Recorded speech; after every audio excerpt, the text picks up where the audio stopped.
창세기 11장 9절. 그러므로 그 이름을 바벨이라 하니 이는 여호와께서 거기서 온 땅의 언어를 혼잡하게 하셨음이니라.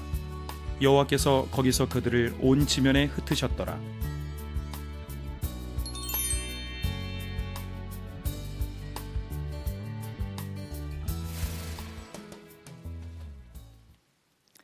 성도 여러분 안녕하세요. 오늘은 다들 한 번씩 들어보셨을 텐데요. 바벨탑에 관한 그런 이야기를 하고자 합니다. 바벨탑 이야기는 성경 창세기 11장에 짧게 나오는 이야기입니다. 지난 시간에 소개해드린 노아의 홍수 사건 이후에 세월은 다시 흘러서 노아의 세 아들이 그 후손을 낳게 되고 번성하게 됩니다. 그리고 이들은 더 좋은 땅을 찾아서 점차 이동을 하게 되는데 창세기에 보면 이들은 동방으로 옮겨가다가 시날이라 부르는 평지에 이르게 되었다라고 기록하고 있습니다.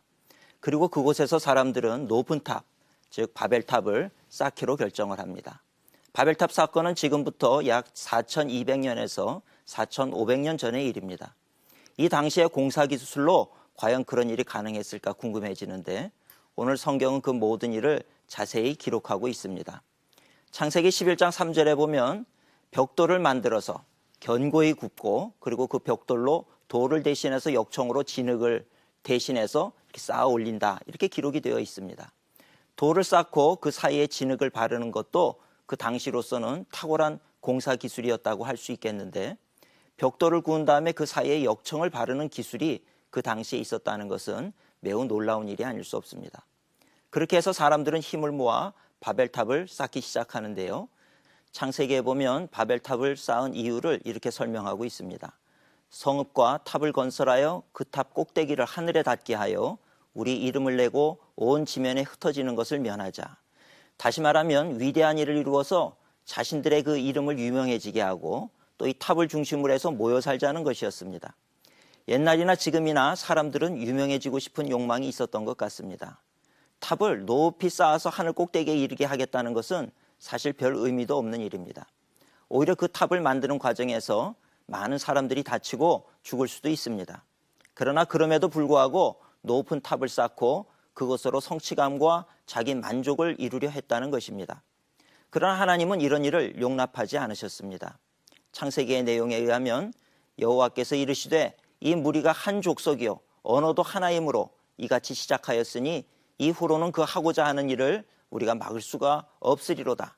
자, 우리가 내려가서 거기서 그들의 언어를 혼잡하게 해서 그들이 서로 알아듣지 못하게 하자 하시고 여호와께서 그들을 온 지면에 흩으셨으므로 그들이 그 도시 건설하기를 그쳤더라. 이렇게 기록하고 있습니다. 하나님은 탑을 하늘 꼭대기에 닿게 해서 유명해지고자 하는 사람들의 생각을 옳지 못한 것이라 여기셨고 그 일을 막으시기 위해서 언어를 혼잡하게 만들어 상호 간의 의사소통이 이루어지지 못하도록 하셨다는 것입니다. 말이 통하지 않게 되자 사람들은 더 이상 공사를 계속해서 이어나갈 수가 없게 되었습니다. 결국 사람들은 공사를 그만두고 지면에 흩어지게 되었다는 것입니다. 결국 이런 이유로 바벨탑 공사는 중단이 되는데 바벨이라는 말은 혼잡하다, 혼동하다라는 뜻을 가진 단어입니다. 즉 이 탑의 이름이 바벨탑이 된 것은 하나님이 언어를 혼잡하게 만드셨던 것에서 그 이름이 유래되었던 것입니다. 이 짧은 바벨탑의 이야기는 오늘날 우리에게 역사를 이해하는 데 있어서 큰 도움을 주는 부분입니다. 사실 4,500년 전의 역사 자료를 얻는다는 것은 쉽지 않은 일입니다. 그래서 많은 고고학자들은 그 당시의 역사를 발굴하기 위해 성경의 이야기로 도움을 얻고 있는 것이 사실입니다. 실제로 많은 고고학자들 중에는 성경을 토대로 고대 역사를 발굴하는 사람들도 많이 있고 성경의 기록이 사실임을 밝힌 사례들도 많이 있습니다. 오늘 이 바벨탑 이야기는 몇 가지 측면에서 역사적인 이해를 도와주고 있습니다. 성경과 연관해서 말씀을 드리면 노아의 홍수로 인해서 노아의 방주가 멈춰선 곳을 기억하시지요? 바로 아라랏산인데요. 이 아라랏산은 터키 지역에 위치한 산이었습니다. 그런데 창세기에 의하면 노아의 후손들이 동쪽으로 이동했다고 합니다. 터키 아라랏산에서 동쪽이면 고대 문명의 발상지인 메소포타미아 지역입니다. 이 지역은 두 강, 즉 유프라테스 강과 티그리스 강 사이에 위치하는 그런 지역입니다. 여기에서 수메르 문명이 꽃을 피우게 되는데 바로 이들이 홍수 이후 동쪽으로 이동한 바로 그 사람들이라고 하는 것을 말해준다는 것입니다. 그리고 창세기 11장 2절에 의하면 이 지역을 신할 지역이라 이렇게 부르는데 신할이란 뜻은 바로 두 강 사이라는 뜻을 가진 말입니다. 바로 수메르를 지칭하는 단어라고 역사학자들은 말합니다.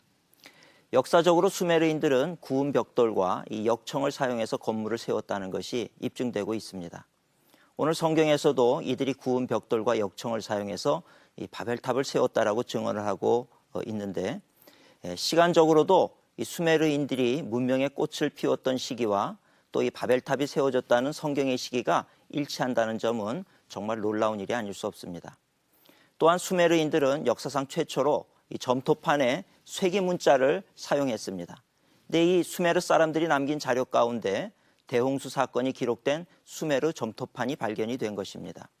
또한 수메르 문명의 중심이 된 곳이 우르라는 도시인데 이 도시에 아브람이 살았던 것, 그리고 하나님께서 거기로부터 아브람을 불러내셨다는 것은 시간적으로나 공간적으로 의문점을 발견할 수 없을 만큼 모든 것이 정확하게 일치하는 내용이라고 하는 것을 알 수 있습니다.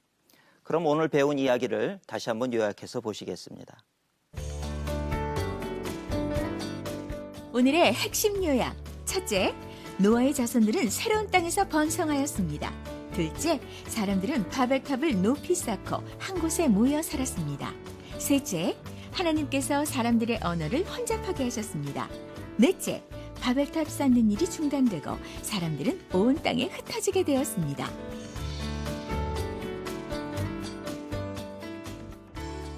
바벨탑 사건은 우리에게 참 큰 교훈을 주고 있습니다. 인간은 항상 높아지려고 하지만 높아지는 것으로 인해서 적이 생기고 또 어려움을 당하는 부분들을 볼 수가 있습니다. 우리 성도님들 언제나 하나님 한 분만을 높이며 승리하시는 하루 되시기를 바랍니다. 저는 다음 시간에 찾아뵙겠습니다. 감사합니다.